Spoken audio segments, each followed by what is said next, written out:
Olá, grande noite para você que acompanha o Gazeta Esportiva. Boa noite, Chico Lang, meu querido Chico. Boa noite, Celso Cardoso, preocupado com a Covid-19, não só no estado, na cidade, como agora no meu Corinthians. Nós estamos vivendo talvez o pior momento da pandemia. Imagina, mais de 1.500 pessoas morrendo em 24 horas. Boa noite, Garrafa. Boa noite, Celso. Boa noite, Chico. Boa noite, galera acompanhando o Gazeta Esportiva. E problemas lá no Corinthians, a gente vai falar muito no programa, né, Celso? Exatamente. A gente falou de Covid-19, de pandemia, e a gente vai falar sobre um surto de Covid-19 no elenco do Corinthians, antes do derby, que pode colocar em risco até a realização da partida. Já o Palmeiras divulgou os inscritos no Paulistão. Tem também preparação de Santos e São Paulo para os jogos de amanhã. A gente volta daqui a pouquinho. Antes, tem essas dicas para você.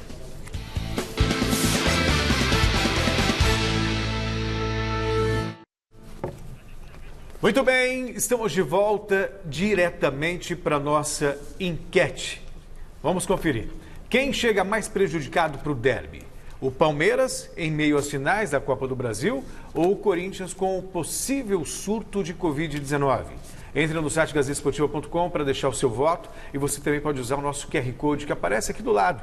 E tem também a opção dos vídeos pelo WhatsApp, vídeos de até 10 segundos. Para você mandar, basta mandar uma mensagem para o telefone. Número 11, que é o DDD, se você estiver fora da Grande São Paulo, 99479-1633. 99479-1633. E aí, quem que você acha que chega mais prejudicado para o clássico dessa quarta-feira, Garrafa? Eu penso que o Corinthians. O Palmeiras tem um elenco maior, tem, né, na quantidade de jogadores, tem tecnicamente um grupo melhor. O Corinthians já tem um elenco limitado no número de jogadores, já tem um elenco tecnicamente inferior ao do Palmeiras. Da relação que daqui a pouco a gente vai passar dos jogadores que estão contaminados aí com o vírus da Covid-19, 2 deles já não jogariam, né? Então o Corinthians já estava perdendo aí, ele perdeu ainda outros titulares. Para mim, o Corinthians ele chega mais fragilizado, Chico. Eu concordo com você tem razão no que você disse, porque na verdade o Corinthians está em reformulação. E essa reformulação está sendo feita de uma forma assim, meio que empurrando com a barriga, né? Porque talentos mesmo o Corinthians não tem. O que o Corinthians vai ter é que treinar muito para ganhar conjunto, para ganhar o sentido coletivo de jogo. E isso agora vai demorar um pouco para ganhar, né? E vai complicar uma barbaridade. Agora, aqui entre nós, Celso, Garrafa e telespectadores, não deveria haver esse derby. Desde o começo, o Palmeiras já pediu o cancelamento desse derby e pediu com razão, porque está disputando um campeonato brasileiro a nível nacional, que é a Copa do Brasil, e é o representante da Federação Paulista de Futebol, que é, né, o estado de São Paulo. O Palmeiras representa São Paulo, então já deveria ter sido cancelado esse jogo por isso. Agora veio essa crise de Covid no Corinthians, aí vários jogadores fora, 3 titulares, como disse o Garrafa, nós vamos daqui a pouco dizer quais são. Isso é um absurdo, né? A federação devia adiar essa partida para usar o bom senso. Ou não ter escalado Palmeiras e Corinthians para agora. Por que não colocar o Santos e o São Paulo, por exemplo, que não tem... O Santos só tem compromisso da Libertadores semana que vem. Então, por que ele já não colocou o São Paulo, que também não tem compromisso nenhum, por campeonato nenhum, já que tem que ter um primeiro clássico, e são, na verdade, são 4 clássicos, né, que a gente tem. 6, né? São 6 clássicos, então... 6 jogos, né? 6 jogos. Esses 6 jogos estão...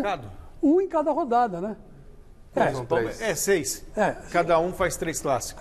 Faz 3 clássicos. Então, por que não puseram já os times que não tem nada a ver? Que é o São Paulo e o Santos. Não, tem que colocar Corinthians e Palmeiras. Quer dizer, estreia do Palmeiras no campeonato, com o time reserva, e o Corinthians desfalcadíssimo, já não está lá bom das pernas e das canelas, né?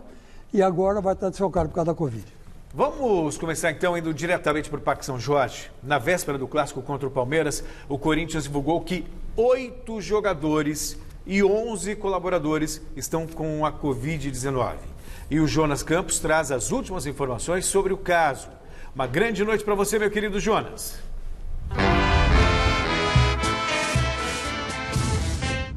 Fala, Celso, grande noite a você, ao Chico, ao Garrafa, todo mundo que acompanha o nosso Gazeta Esportiva. Pois é, Celso, surto de Covid no Timão, até recapitulando um pouco, O Corinthians teve o famoso dia de testagem, né, que já faz parte da rotina dos jogadores e dos funcionários do clube.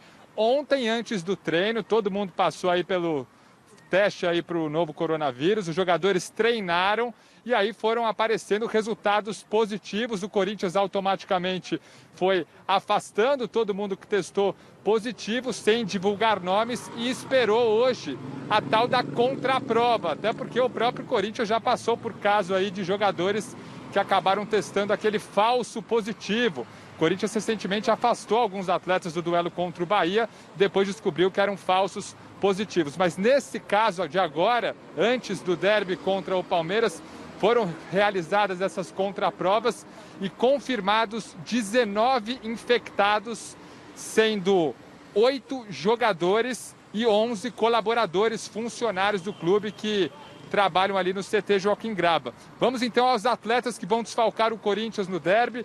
Goleiros Cássio e Guilherme, laterais Fagner e Fábio Santos, o zagueiro Raul Gustavo, meio-campistas Gabriel e Ramiro e o jovem atacante Cauê, que estreou no último fim de semana no duelo contra o Bragantino, também contraiu o novo coronavírus.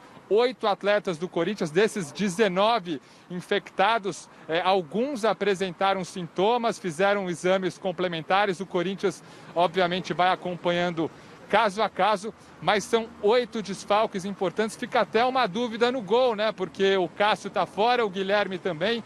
Ambos testaram positivo para o novo coronavírus. E o Walter hoje acertou a sua transferência por empréstimo para o Cuiabá, que vai disputar a Série A do Campeonato Brasileiro. O goleiro Walter já se despediu, não joga mais pelo Corinthians. Então amanhã no derby clássico contra o Palmeiras, o Wagner Mancini tem a opção de escalar o Kaique França, que retornou de empréstimo, goleiro um pouco mais experiente, ou o jovem Matheus Donelli, que já vinha trabalhando com o grupo na última temporada. Mas é isso, um derby então que provavelmente terá um Palmeiras desfigurado, né, reserva, e o Corinthians com essa séria questão, surto de Covid, um clássico diferente nesse início de temporada pelo Campeonato Paulista. Celso. Muito bem, Jonas, daqui a pouquinho você volta com mais informações sobre o derby, sobre o Corinthians. Veja só, o Corinthians, teoricamente, o elenco do Corinthians é inferior ao do Palmeiras, né? O momento corintiano é inferior ao do Palmeiras.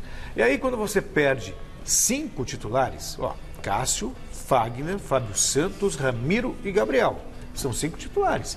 Você tem mais de meio time fora. Todo mundo falou que 2 jogadores já não iam então, mesmo. o Fábio Santos e o Fagner, a informação que a gente tem é que esses 2 jogadores já não atuariam o clássico por motivo de contusão. Estão vetados. Então, o Corinthians, nesse momento, esquecendo, obviamente, separando um pouquinho o aspecto da Covid, que é uma outra discussão, o Corinthians ficaria sem 3 titulares.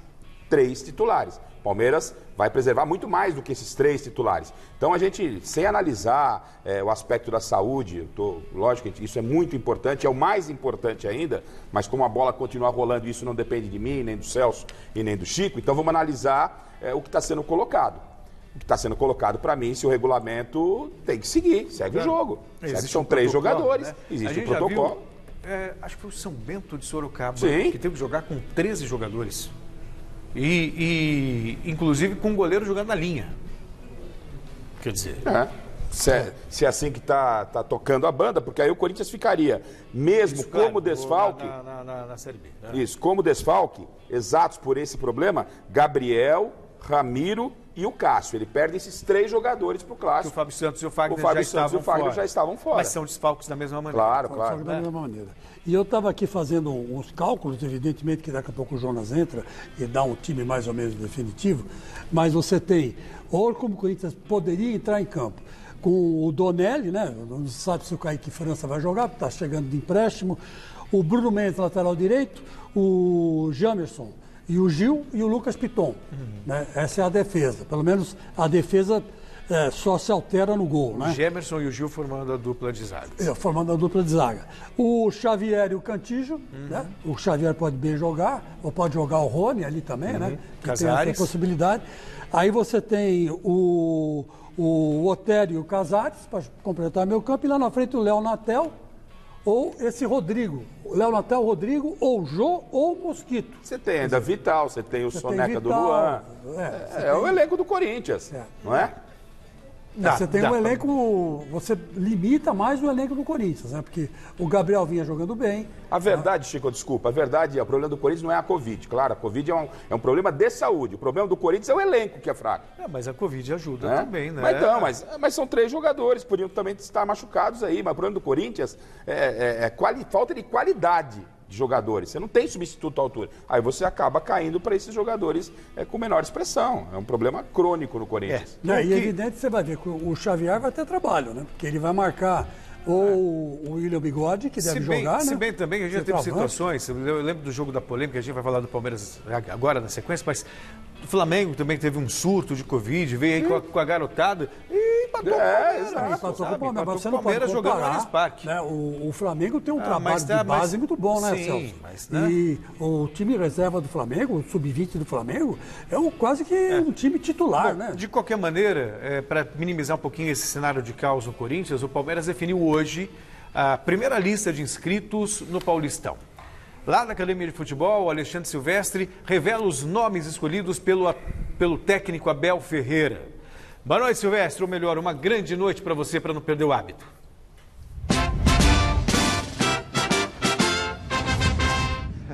A recíproca é verdadeira, Celso. Um abraço pro Chico, pro Garrafa, para você que nos acompanha no Gazeta Esportiva, enquanto o Corinthians divulga a lista de infectados pela Covid-19, o Palmeiras confirma a primeira lista de inscritos no Campeonato Paulista. Palmeiras, que é o atual campeão, ganhou do Corinthians na decisão do ano passado e estreia amanhã contra o Corinthians em Itaquera. Nesse primeiro momento, meus queridos, são 22 jogadores inscritos, divididos em 2 listas. A lista A, a lista principal, tem 26 vagas e ela fica aberta para novas inscrições até o dia 9 de abril. Palmeiras convocou para essa primeira lista 9 atletas apenas, ou seja, temos ainda 17 vagas restantes. Então vamos à lista A, os goleiros Jailson e o Vinícius, ou seja, o Everton está fora do jogo de amanhã, pelo menos. O Vitor Luiz, lateral esquerdo, que voltou de empréstimo do Botafogo. O Luan, que foi expulso, zagueiro, diante do Grêmio, não participa da final da Copa do Brasil, deve jogar o derby de amanhã. O Scarpa e o Lucas Lima, jogadores de meio campo, além dos atacantes Breno Lopes, o herói do Verdão na conquista da segunda Libertadores. O Papagaio, formado aqui, que andou rodando, teve caso de doping, retornou, está na lista. E o William Bigode.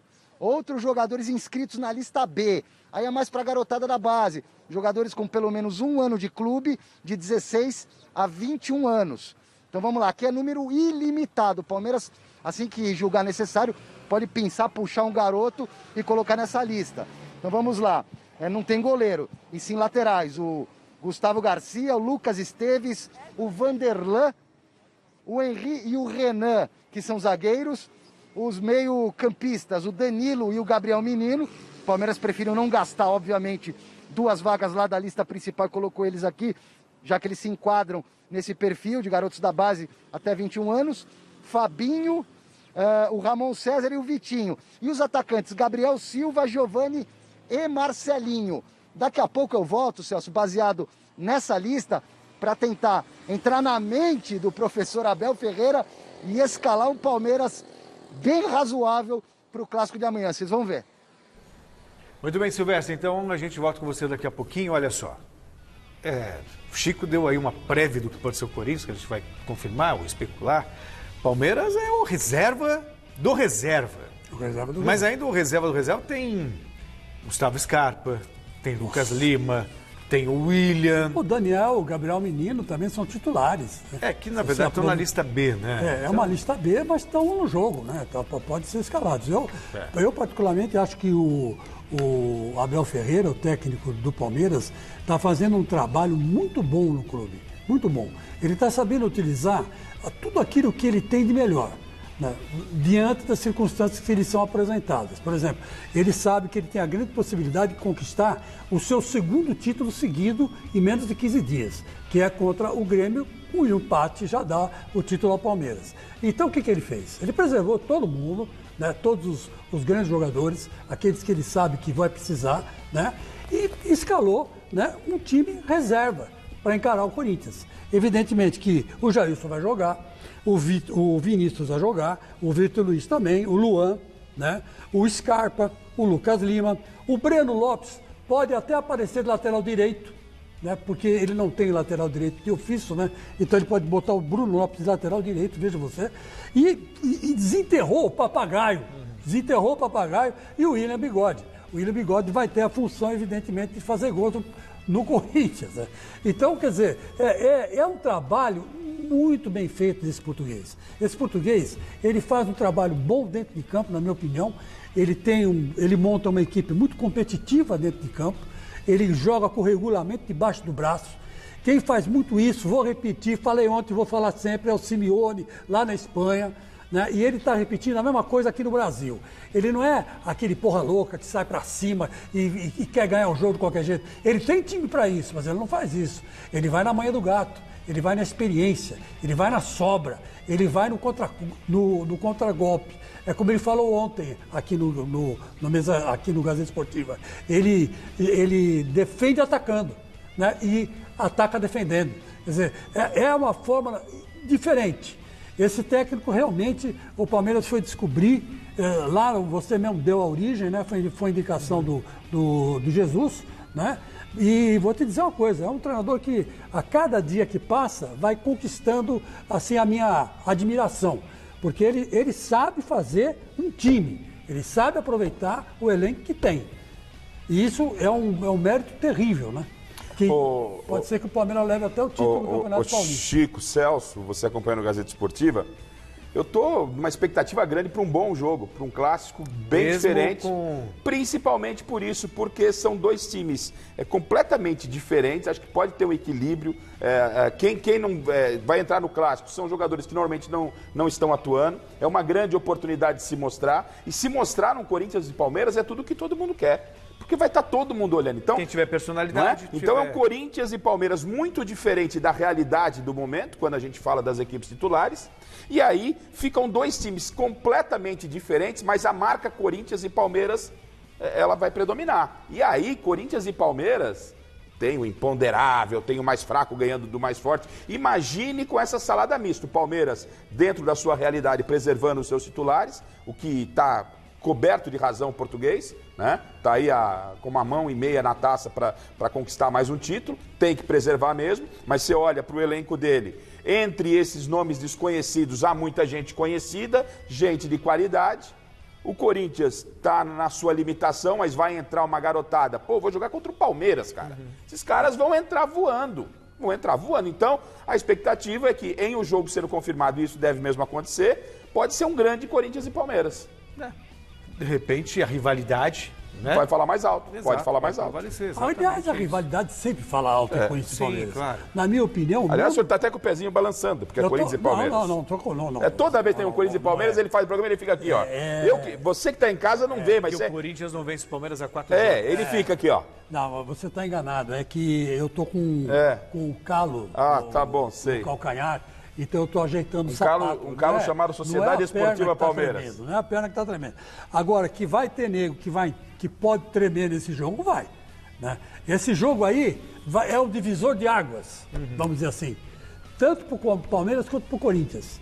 Se o Palmeiras perder do Corinthians, do jeito que o Corinthians está, ele vai com moral baixa para a decisão contra o Grêmio. Não vem falar para mim que não, uma coisa não tem nada com a outra. Tem esse senhor, Clássico é clássico e pesa.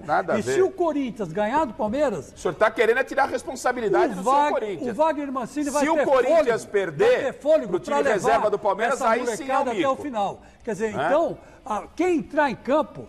não pode tremer, tem que ir para cima, tem que honrar a camisa, tanto de um lado quanto do outro. A gente vai falar mais sobre o clássico, né? O clássico de amanhã.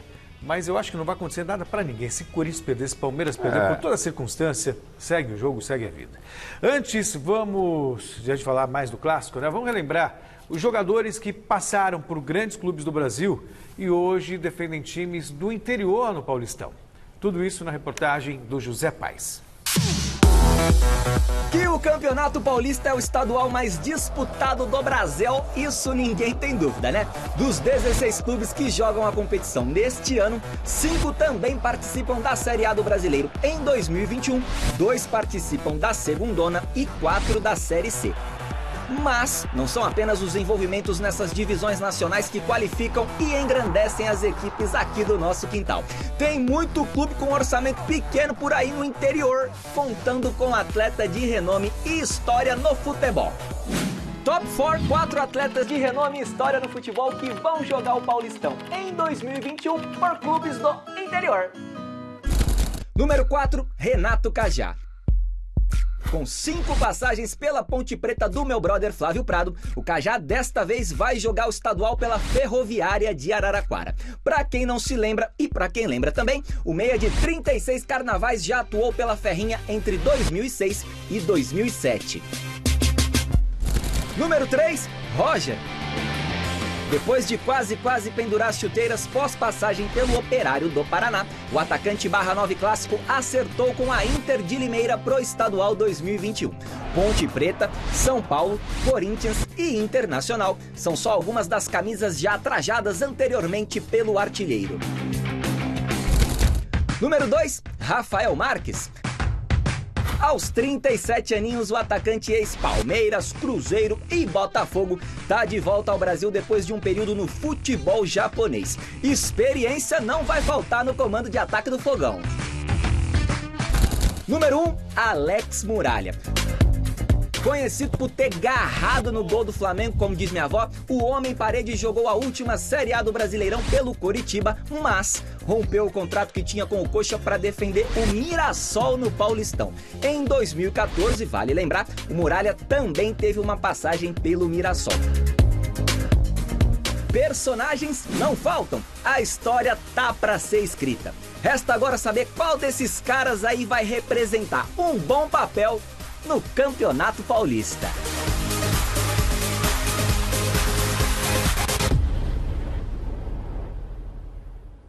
E vamos aproveitar que estamos falando sobre os clubes do interior paulista para entrevistar o CEO da Inter de Limeira, que amanhã enfrenta o São Paulo. Grande noite para você, Enrico Ambrogini. Depois da derrota para a Ferroviária na estreia, a Inter está pronta para se recuperar em casa contra o Tricolor? Seja bem-vindo ao Gazeta Esportiva. Mais uma vez, boa noite. Boa noite a todos, obrigado pelo espaço aqui de falar um pouquinho da Inter, falar um pouco do interior de São Paulo. A gente começou, diria eu, diferente do ano passado, né? Ano passado a gente infelizmente tomou 4 aqui em casa, então posso falar que teve uma evolução sim. Eu acredito que o jogo com a Ferroviária mostrou que a gente está buscando coisas diferentes, perfis diferentes, então eu estou bastante contente assim, com o que a gente desenvolveu até agora. Então posso falar que acredito que vamos conseguir um bom campeonato esse ano. A propósito, antes de passar a palavra para o Chico e para o Garrafa, eu queria que você falasse um pouquinho das dificuldades dos clubes no interior, ainda mais em tempos de pandemia, para receita, para contratação de reforços e com um calendário assim tão apertado e ao mesmo tempo fica um espaço tão grande durante o ano. Eu queria que você falasse um pouquinho sobre a estratégia aí na Internacional de Limeira. Eu acredito que como qualquer clube do interior, a dificuldade vai ser sempre financeira, né? A não ser que você tenha fortes patrocinadores ou alguém por trás, algum investidor, ou seja um clube empresa, aí você tem receita garantida, mas a receita vai sempre bater ali no problema de um clube do interior, né? Então você tem que traçar uma estratégia mais ou menos gangorra, né? Sabendo onde você vai investir, onde você vai deixar de investir, para tentar otimizar o ano todo. Então essa é a grande dificuldade da Inter. Desde que eu cheguei há quase 2 anos, a tentativa nossa é reestruturar o clube, deixar o clube quase sem dívida, pronto para um investidor, caso seja necessário, ou caso o conselho, diretoria entenda necessário. E a partir disso a gente vai montando o elenco dentro do orçamento, vai separando espaço para alguns outros investimentos, como o próprio CT, que a gente conseguiu esse ano. Então, acho que o foco, a estratégia, a dificuldade do clube interior aqui, elas na verdade, dar o caminho correto, né? Saber priorizar, porque você tem que priorizar. Quando tem falta de recursos, você tem que acabar priorizando alguma coisa. E ter que investir no Paulistão, não pode de jeito nenhum ser rebaixado, mas ao mesmo tempo também começar uma estrutura, começar um desenvolvimento, um investimento para colher fruto lá na frente. É uma Série D, é começar a estar de volta no cenário nacional. A Inter ainda por cima que tem tanta história e tanta tradição, né? Chico e Garrafa, o Henrico Ambrogini, à disposição de vocês, ele que é CEO da Internacional de Limeira. Posso fazer a primeira pergunta? Claro. Henrico, é um prazer falar com você, Chico Lang, e para você pesa 3 de setembro de 1986, quando a Inter de Limeira foi a primeira campeã do interior de São Paulo do Campeonato Paulista. Isso é cobrado de você, essa história que a Inter tem, muito bonita, e o seu estádio de Limeira vai ser usado mais vezes, porque é um estádio super simpático. Eu me lembro uma vez, eu fui cobrir um jogo quando eu era repórter, faz tempo, foi 1-0 para o Corinthians, gol de Viola, né? E o estádio estava lotado, tinha quase 20 mil pessoas dentro do estádio, uma coisa sensacional, né? Gostava muito de ir ao estádio Inter, que é bem na beiradinha da estrada, né? Que vai lá para Campinas. Né? E é uma coisa muito prática de você ir. Então, eu quero saber primeiro de você, se pesa esse título ainda que a Inter ganhou, se isso, a história ainda te dá uma força. E segundo, se o estádio tem condição de ser reutilizado, porque é um estádio simpático e hoje deve caber o quê? Umas 10 mil pessoas, 15 mil pessoas? Chico, prazer é meu falar com você. O estádio hoje está liberado para 18 mil pessoas, ele já coube ali nas épocas áureas da Inter, 44 mil pessoas, então é um estádio até moderno para a época que foi construído em 78, estádio muito charmoso, na beira da Anhanguera, fica a 3 minutos da Anhanguera ali, e a nossa força da torcida, aí vou até juntar com a primeira parte da pergunta, dado todo o histórico, o campeonato entre 16 que foi gigantesco para a Internacional, criou bastante torcida, né? A cidade apoia muito o clube, e então que nós somos a 5ª maior média de público do Paulistão do ano passado, ficamos atrás apenas dos 4 mais tradicionais ali do estado. Então você tem que fazer, obviamente, é uma gestão quase de emoções, né? Porque o pessoal nos cobra, esse ano vai ser o bi, esse ano vai ser o bi, assim, você sabe a dificuldade que é, com certeza nós somos a menor folha do Paulistão esse ano, chegar, quem nos dera, obviamente, que o objetivo é esse, chegar numa final de campeonato e ser campeão. Então a torcida acaba ficando nesse conflito de emoções, né? Eu preciso lidar com isso, eu preciso ser muito mais razão, entender até onde eu posso ir no orçamento para também deixar o time competitivo, né? E acredito que a gente conseguiu fazer isso esse ano, apesar do tropeço na estreia. Acho que a gente vai recuperar agora. Henrico, boa noite, é o Garrafa, e eu gostaria que você fizesse uma apresentação, um rápido resumo da Inter para esse Campeonato Paulista. Antes da sua participação aqui, nós mostramos uma reportagem justamente de jogadores que já rodaram por grandes clubes, distribuídos nas equipes chamadas de menor expressão no futebol, as equipes do interior, que vão enfrentar os grandes. Faz uma apresentação do adversário do São Paulo de amanhã, a Inter de Limeira, como é que tá, o que tem alguma cara conhecida, o que você pode passar para a gente? Boa noite. Boa noite, Garrafa, prazer de novo aqui estar falando com vocês. A Inter, ano passado a gente fez uma folha de R$230 mil por mês, que era a folha que cabia no orçamento. Então, até falando de futebol moderno, falando de Série A, a diferença é astronômica, né? Então, era o que cabia no orçamento e a gente sabia que o objetivo era não cair e a gente precisava respeitar o orçamento. Foi feito isso. Esse ano a gente conseguiu melhorar 50% no orçamento e mudou um pouco a estratégia. Ano passado foram mais apostas, tentar achar um pessoal de menos idade, que a gente pudesse até ter um percentual de direito econômico, como foi o caso do Ayrton, que está hoje no Cruzeiro, foi o caso do Lucas Braga, do Santos, foi o caso do Murilo Rangel, que está no Novo Horizontino e estava no Guarani. E esse ano a gente mudou um pouco o foco. O foco é, obviamente, escapar do rebaixamento e tentar subir um degrauzinho ali. Então a gente trouxe pessoal de mais nome, de mais cancha, né, como a gente usa a expressão aqui, que é o caso do Roger, mesmo que eu vi aqui na entrevista, na matéria, desculpa. Eu vi o caso, o Batatinha é outro que é um cara espetacular, o Lucas Batatinha, que estava no Operário, 6 anos de Operário, maior artilheiro do Operário. O Rondinelli, que já tem passagem por Palmeiras, Grêmio, Guarani.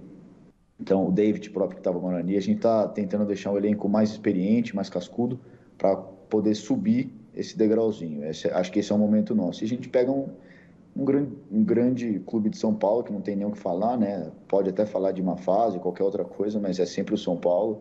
E o fato de ter empatado na estreia, vão fazer eles virem com mais sangue aqui para nós, provavelmente deve ser o time titular, então a diferença de investimento vai ficar clara.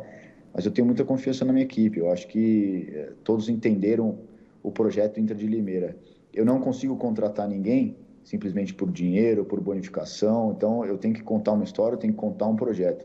E eu acredito que todos estão aqui, essa vai ser a nossa grande vantagem, está todo mundo 100% dedicado, porque estão comprados no projeto, sabem que não é uma coisa de um ano, ninguém vai fazer isso aqui em 6 meses e vai sair milionário e tal. Vai usar esses 6 meses de campeonato, 5 meses de campeonato, para conseguir coisas grandes na vida. É o meu desejo, é o desejo da maioria aqui, e até tem outros momentos, o caso do Roger, que eu estou vendo aqui na reportagem, que é um cara que já passou por muitos lugares, mas quer mostrar que ainda tem muito para queimar, sabe? Perfeito. Conversamos, portanto, com o Henrico Ambrugini, que é CEO da Internacional de Limeira. Muito obrigado pelo seu tempo disponibilizado para a gente aqui no programa, viu, Henrico? Um forte abraço e boa sorte para a Internacional. Obrigado de novo pelo espaço. Um abração. Vamos falar agora sobre o adversário, né, de amanhã da Internacional de Limeira. O José Paes está na redação de esportes para explicar os ajustes no elenco do São Paulo. Boa noite, Zé. Grande noite, Celso Cardoso. Você deu grande noite para o Silvestre, para o Jonas, para mim não. Tô achando que é perseguição aí da chefia de reportagem. Grande noite para você, Celso, para o Garrafa, para o Chico, para todo mundo que está acompanhando o nosso Super Gazeta Esportiva. Bora falar desse São Paulo que está movimentando aí o mercado da bola, hein, Celso? Primeiro vamos falar do Gonzalo Carneiro, atacante, 25 anos, tem contrato com São Paulo até o dia 31 deste mês de março e está de saída do São Paulo. Pois é, ele foi até titular no fim do Campeonato Brasileiro do ano passado, Campeonato Brasileiro de 2020, entrou na vaga do Pablo ali, né, no comando de ataque do São Paulo, foi bem contra o Grêmio lá no sul do país, mas aí se machucou contra o Palmeiras, não jogou mais, não vem treinando com o grupo de companheiros e não segue no São Paulo. Está de saída do tricolor paulista, atacante de 25 anos, nascido lá em Montevidéu, no Uruguai. Agora vamos falar um pouquinho do Luan, o meia, volante do São Paulo. Luan recebeu sondagens de um clube do exterior, não foi inscrito para a primeira rodada do Campeonato Paulista, havia a possibilidade dele deixar o São Paulo, mas essa sondagem não avançou. São Paulo e esse clube do exterior, que não teve o seu nome divulgado, não avançaram nas tratativas pelo Luan.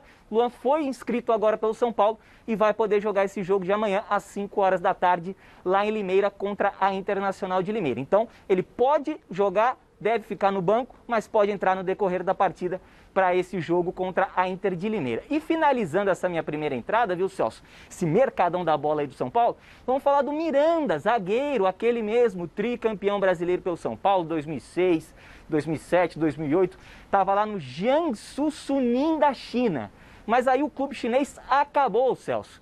Os proprietários terminaram com o time, queriam vender até a equipe, ninguém quis comprar, aí os proprietários, os donos do Jiangsu Suning, acabaram com o time e liberaram todos os atletas. Então o Miranda está aí livrinho da Silva no mercado, pode fechar com quem ele quiser, basta acertar as bases salariais. São Paulo fez uma consulta pelo jogador, mas se assustou um pouquinho com os valores pedidos pelo Miranda e pelo seu staff, viu, Celso? Daqui a pouquinho eu volto então para a gente comentar o provável São Paulo que entra em campo amanhã contra a Inter de Limeira, talvez sem o Luan ali na meiuca, viu, Celso? Daqui a pouquinho. Tá bom, José Paes, uma grande noite para você também, tá bom? Repórter mais carente do país. Carente. Daqui a pouquinho você volta, né, e eu te dou mais um grande noite, especialmente para ele. Um grande repórter. Um grande repórter, revelação nossa aqui, né? Claro. Casper Liber, depois, né?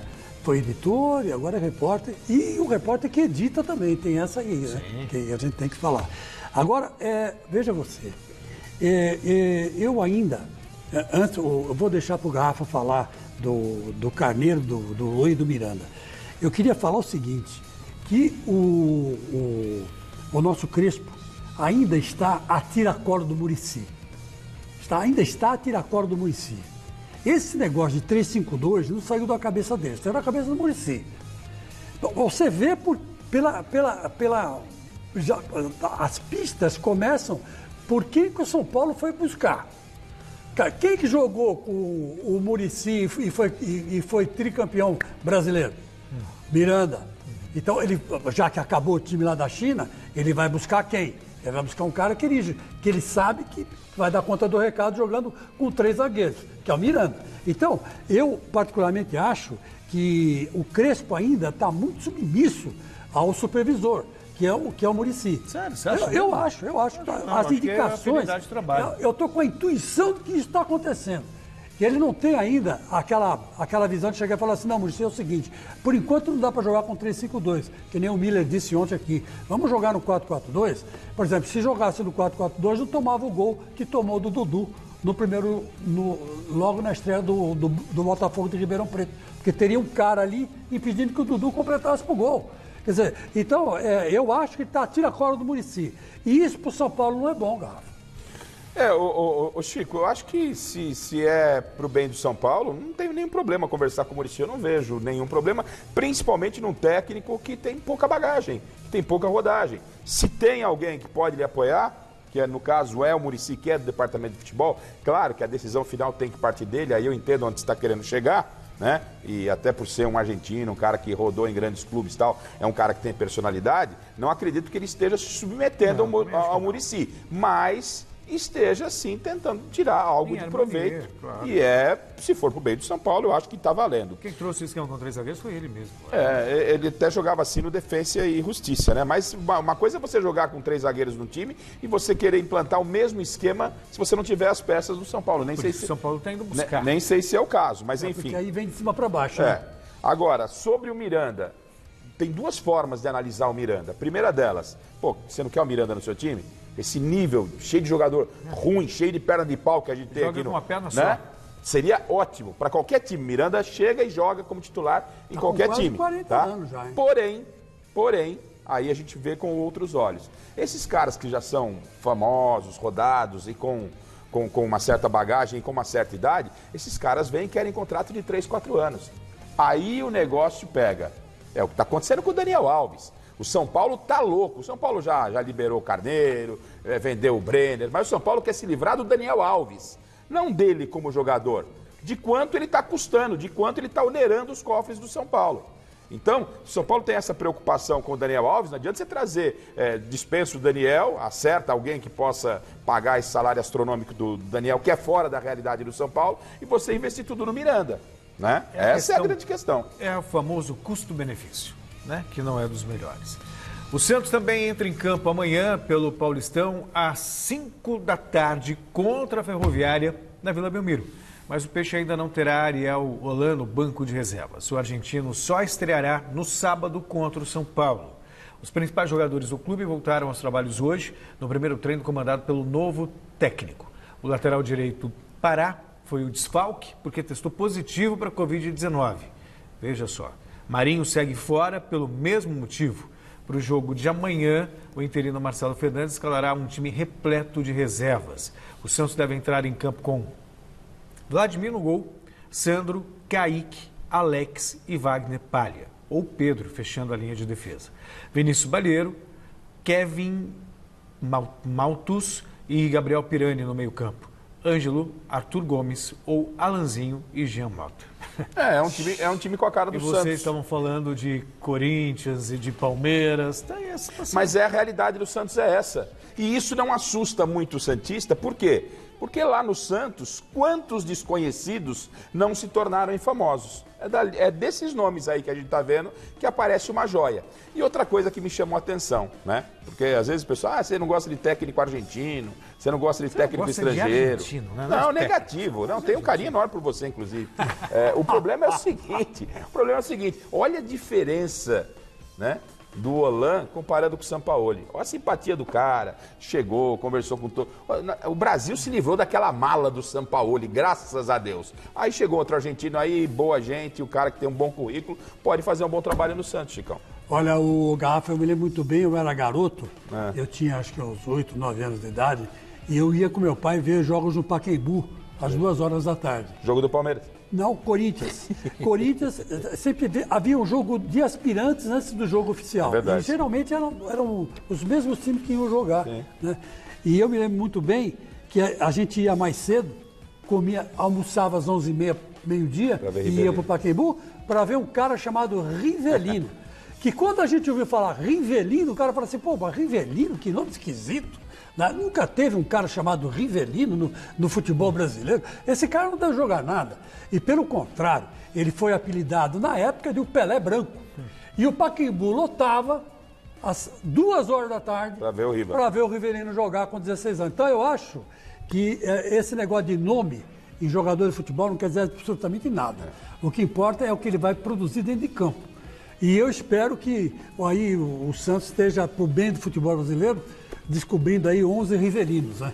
Se não chegar no Rivelino, chega mais ou menos no pé esquerdo do Rivelino, tá bom. E o povo, hein? O que acha? Vamos ver os recados pelo WhatsApp, roda aí. Boa noite, Gazeta Esportiva. Eu acredito que o Corinthians seja o mais prejudicado pelo fato de ter um elenco bem inferior ao do Palmeiras. Rafael de Guarulhos, né, Bernardo? Boa noite a todos do Gazeta Esportiva. Eu acho que quem chega mais prejudicado é o Palmeiras. O Corinthians vai atropelar o Palmeiras e é o momento do Corinthians ganhar e acabar com essa sequência de empates. Abraço, Thomas do Morumbi. Boa noite, amigos do Gazeta Esportiva. Amanhã, quem chega mais prejudicado no derby, com certeza é o Corinthians. Terá muitos desfalques pela frente, ok? Marco Antônio de São Paulo, obrigado, boa noite. Coisa também equilibrada, né? É, equilibrado. E você aí em casa já se conectou nas nossas redes sociais? Então fica de olho aí nessa dica que eu vou te dar. Agora o Mesa Redonda também está no Instagram. Corre lá e segue o programa de debate esportivo mais raiz da TV brasileira. E hoje a gente destaca a gravação do Troféu Mesa Redonda. A premiação está ficando bonita demais e dia 14, aproveita, já marca aí na sua agenda, exibição do Troféu Mesa Redonda com os melhores da temporada 2020. O Flávio Prado, ele arrumou um terno, rapaz. É mesmo? Fala português não, viu? Será que ele mandou fazer lá em Londres, que nem fez o... Não, provavelmente foi na Itália, né? Ah, foi na O Itália. corte italiano, aquela outra coisa. Porque o corte em inglês também é muito bom. E a Né? Michele também nem vou falar. O Oscar Schmidt veio aqui no mês e falou que gastou uma vez 6 mil euros para fazer um terno. E a Michele passou um mês inteiro escolhendo vestido. Normal. 10 vestidos por dia. Tá? Vamos voltar para a redação de esportes para conversar com o José Paes. Né? Mais uma vez, grande noite para você, viu, José Paes? O Crespo já definiu a escalação do São Paulo para amanhã, para você não esquecer. Grande noite, meu querido. Grande noite, Celso. Agora sim, pô, grande noite pra você, pra todo mundo que acompanha o Gazeta Esportiva. A minha mãe me mandou mensagem perguntando, poxa vida, você fez alguma coisa de errado. O Celso não te deu grande noite, deu grande noite só pros outros. Falei, calma, mãe, é que ele esqueceu, tá com a cabeça ali atribulada.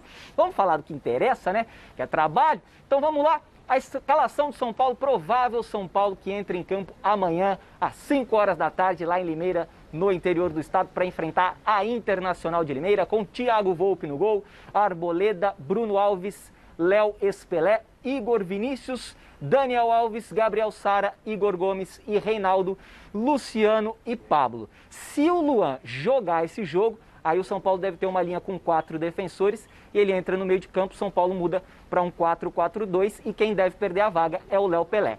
Tá certo, Celso? Volto com você aí, grande noite para todo mundo mais uma vez.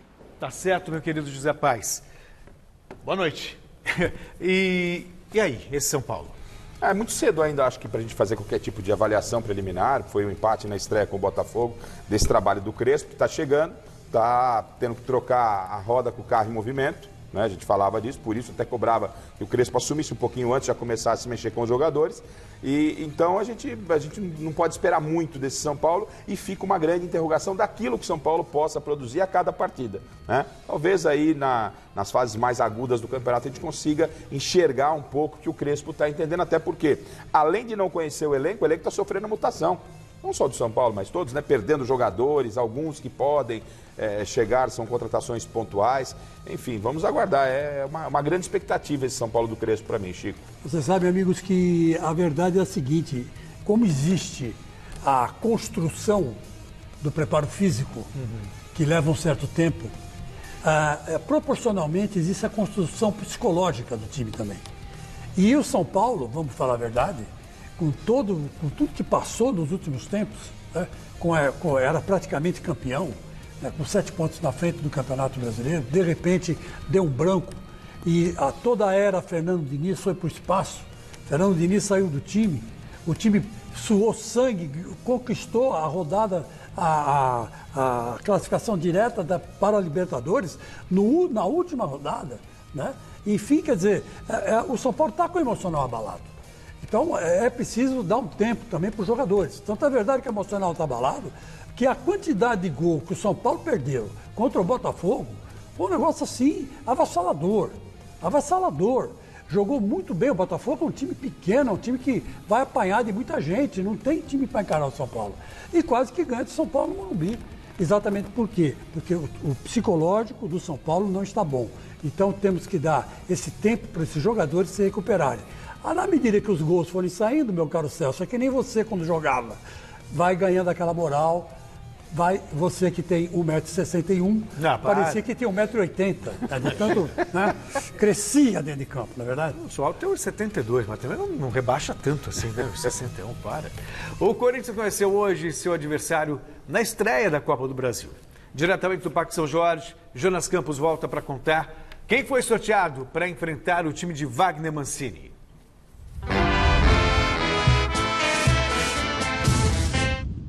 Pois é, Celso, em meio a esse surto de Covid, né, antes do clássico contra o Palmeiras pelo Campeonato Paulista, 8 desfalques aí, jogadores contaminados, o Corinthians conheceu sim o adversário na primeira fase da Copa do Brasil e é o Salgueiro de Pernambuco, inclusive campeão estadual, campeão pernambucano, equipe comandada por um técnico português, né? Isso está muito na moda aqui no Brasil, o Daniel Neri. Então o Corinthians vai estrear ou dia 10 ou dia 17 de março agora, né? A temporada já começa a todo vapor. É jogo único nessa primeira fase lá em Pernambuco, mas o Corinthians, né, por ser o visitante, joga pelo empate. Caso o Timão avance para a segunda fase, aí o Corinthians vai jogar na Neoquímica Arena, também em jogo único, esse duelo da segunda fase sem vantagem do empate, mas aí o Timão pegaria o vencedor de Brusque ou Retrô, mas antes, pela primeira fase, essa parada aí contra o atual campeão pernambucano, o Salgueiro. Informação de mercado, a gente já trouxe aqui na nossa primeira participação no Gazeta Esportiva, goleiro Walter se despediu do Corinthians, até postou uma mensagem bonita nas redes sociais. O Walter, 33 anos, acertou um empréstimo até o fim do ano com o Cuiabá do Mato Grosso, que vai disputar a Série A do Campeonato Brasileiro. O Walter se despede com 6 títulos conquistados no Corinthians, 91 jogos disputados, 73 gols sofridos, um cara muito querido pela torcida, reserva imediato do Cássio, inclusive já vai fazer falta amanhã, né, porque o Cássio está contaminado pela Covid-19, o Valtão costumava entrar muito bem, mas amanhã no derby, diante do Palmeiras, o Corinthians vai ou de Matheus Donelli ou de Kaique França no gol. Amanhã teremos tudo ao vivo no Gazeta Esportiva, escalação e todos os detalhes diretamente da Neoquímica Arena. Celso. Muito bem, Jonas, muito obrigado, tá? Veja só, né, o Walter é um goleiro que vai deixar saudades, porque, embora ele não tivesse sido titular, ele sempre esteve à altura do titular. E só não jogou porque no gol estava o maior, talvez, goleiro da história do Corinthians. Você sabe, Celso, desculpa, Gata, é que o Walter, eu tenho uma lembrança do Walter, é assim que eu não vou esquecer tão já. Corinthians e Atlético Paranaense, na Arena da Baixada. 2017. O Walter pegou um pênalti. Sim. O Walter pegou um pênalti. Era um pênalti decisivo. Né? Se o Atlético Paranaense faz aquele gol, o Corinthians podia começar a perder terreno. Se não me engano, para o Palmeiras. Se vinha correndo, desabalada a carreira, como diria Carlos Brickman na época da Folha da Tarde. Só que não aconteceu porque ele pegou um pênalti. E depois, no segundo tempo, o Giovanni Augusto, né? Velho e bom Giovanni Augusto, pegou, deu uma bicanca pro gol, o goleiro do Atlético Paranaense aceitou e o Corinthians fez 1-0, trouxe 3 pontos da Arena da Baixada, graças ao Giovanni Augusto, que, na minha opinião, cruzou e não chutou, e graças ao Walter. Então, Walter, vá com Deus, seja feliz, você merece. E penso até que o Walter demorou para sair do Corinthians, porque é um goleiro de potencial, né? Teve uma época que ele estava indo para o São Paulo, só que ele se machucou. Teve uma lesão, o negócio estava praticamente fechado, você lembrou bem. E ele é melhor que o Volpe. O São Paulo bobeou nessa aí, eu acho. Mas aí o São Paulo ele ficou quase 6 meses afastado, 4, 6 meses afastado, a negociação acabou esfriando. E depois da volta, o Walter acabou se acomodando ali como reserva do Cássio e agora vai buscar novos ares no Cuiabá. que ascendeu a Série A e montou um bom elenco. Está montando um bom elenco aí para o Campeonato Brasileiro. O princípio derby está confirmado, então vamos ver o outro lado, né? O Alexandre Silvestre vai montar agora o quebra-cabeça da escalação do Palmeiras para o clássico de amanhã. Então vamos diretamente para a Academia de Futebol para tirar as dúvidas sobre o time do Abel Ferreira. Conseguiu montar o time, Silvestre?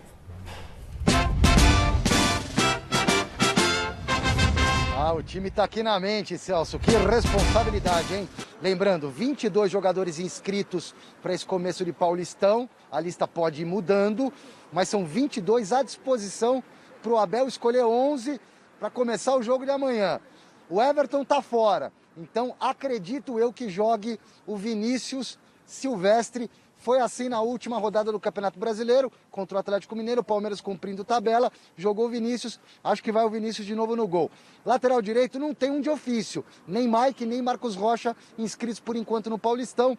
Acredito também que ele repita o que fez lá contra o Atlético Mineiro, ou seja, Breno Lopes, o gol, o herói da Libertadores, jogando improvisado, ele que é atacante de lado, jogaria recuado, foi assim contra o Galo. O Luan expulso, deve jogar, a não ser que tenha perdido a vaga no time titular e também no time reserva. Foi expulso contra o Grêmio, está fora da decisão de domingo, deve entrar ele. O Renan e aí o Vitor Luiz, que voltou do Botafogo, tem grande chance de começar na lateral esquerda, é um bom jogador.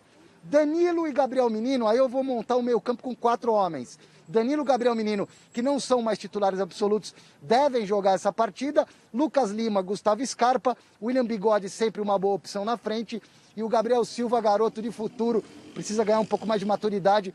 Esse deve ser, pode ser, o 11 do Verdão para encarar o Corinthians amanhã. É o que eu estou imaginando, que eu disse lá atrás. É um time que vai colocar fogo no clássico. É verdade. Do lado do Palmeiras. E do Corinthians não vai ser diferente. E por exemplo, você vê, o Silvestre falou, o menino já não é mais titular absoluto, o português tem rodado o elenco, tá aí uma outra oportunidade. Você faz uma atuação boa contra o Corinthians do Chico Lang, meu amigo, entra pra história, vira xodó de torcida e tal. Então eu acredito que apesar de todos os problemas, e lamentavelmente esse episódio da Covid com o pessoal lá do Corinthians, eu tô esperando um bom clássico, Chicão. Mas veja bem, vai jogar aí no gol o tal do menino Silvestre, né, que é charado nosso Silvestre, e Vinícius Silvestre. E eu acho que também pode ser que entre o Breno Lopes na lateral direita. Então é por aí que o Corinthians tem que chegar em algum lugar, né? Aí, jogando em cima do Breno Lopes. Que por mais esforçado que ele seja, e até... Só para lembrar o amigo, o Corinthians não marca gols há 4 jogos. Eu sei, por isso mesmo que tem que explorar o lado fraco, não o lado forte. Que se você for para cima do Vitor Luiz, você quebra a cara. Claro. Porque ele pode ter caído para a segunda divisão do Botafogo, mas ele é um bom lateral esquerdo. E o resultado da enquete, hein? Quem chega mais prejudicado para o derby? E a maioria respondeu que é o Corinthians, com 53% dos votos. Acabou por hoje. Amanhã tem mais Gazeta Esportiva. Tchau, Chico. Tchau, Garrafa, que adora um vinho argentino.